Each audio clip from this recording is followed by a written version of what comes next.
I'll never forget that night in Vegas. My friends and I had spent the evening gambling, drinking, and just cutting loose. By the time I stumbled back to the hotel, I was exhausted. I told them I was heading up early. They wanted to stay out longer. Fine by me. I needed sleep. I got into the elevator alone. It was one of those older ones where the buttons light up dimly and the ride feels slower than it should. I hit the button for my floor, 14th. The door started to close, but at the last second, a hand shot through the gap. The door slid open again and a guy stepped in. He looked off. Maybe mid-40s, scruffy beard, sweat-stained shirt. The kind of guy who looks like he's been up for days. He didn't press a button. I figured he must have been going to the same floor, so I just leaned against the wall and closed my eyes. But then I noticed he kept looking at me, not glancing, staring. Eyes locked onto me like he was sizing me up. "Rough night?" I asked, trying to break the tension. He didn't answer, just kept staring. The elevator stopped at my floor and I stepped out quickly. So did he. I turned down the hallway, walking faster, and I could hear his footsteps following me. At this point, my buzz was gone and I was stone sober. I reached my room, fumbled for my key card, and I swiped it so fast I nearly bent the damn thing. The door unlocked. I slipped inside, slamming it shut behind me. I stood there for a second, heart racing. Then the doorknob twisted. Slowly, I watched it jiggle back and forth as if someone was testing it to see if I'd forgotten to lock it. I grabbed the phone and called the front desk. Security came up minutes later and found no one in the hallway. But get this, they checked the security footage and no one had gotten off the elevator with me. No one.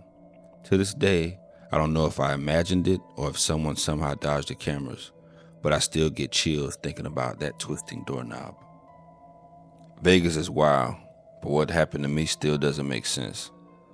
My wife and I were on our first night in town, excited to hit the casinos. We ended up sitting at a blackjack table next to an older couple, Jerry and Diane. They were super friendly, telling us stories about past trips to Vegas, big wins, wild nights. They seemed like those older folks who'd been everywhere and done everything. After a few rounds, Jerry suggested we head to a bar off the strip. Less tourists, he said, more chill. Sounded perfect. We followed them out of the casino and down this side street. At some point, we turned down an alley. Sketchy, but I figured they knew what they were doing. And suddenly, they weren't there. 1 second they were ahead of us and the next gone. We stopped, confused, called out to them. No answer, just an empty alley. I remember this sharp, cold feeling creeping up my neck. Something didn't feel right. We turned around and went straight back to the main road. When we got back to the casino, we asked the pit boss about Jerry and Diane. He frowned and told us no one by those names had been at the table. The weirdest part, when I checked my phone later, there was a photo of me and my wife at the blackjack table, and Jerry and Diane were in the background, only their faces were blurred, like someone had smeared their features with paint.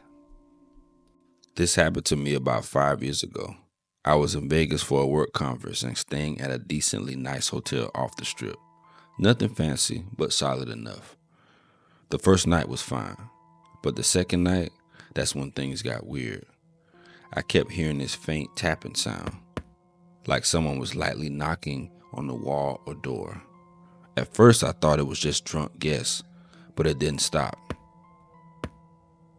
All night, when I looked through the peephole, the hallway was empty. The next day, I switched rooms. The staff didn't seem surprised. Didn't even ask why I wanted to move. That night in my new room, I slept better, but I woke up at 3 a.m. to my phone ringing. I answered, groggy. No one spoke, just silence. Then breathing. I hung up. The morning after, I asked the staff again about my old room. The front desk clerk glanced at her coworker and said, yeah, no one stays in that room more than one night. Turns out, several guests had reported hearing knocking sounds, and one guy even claimed to see someone standing at the foot of his bed, only for the figure to disappear when he turned on the lights.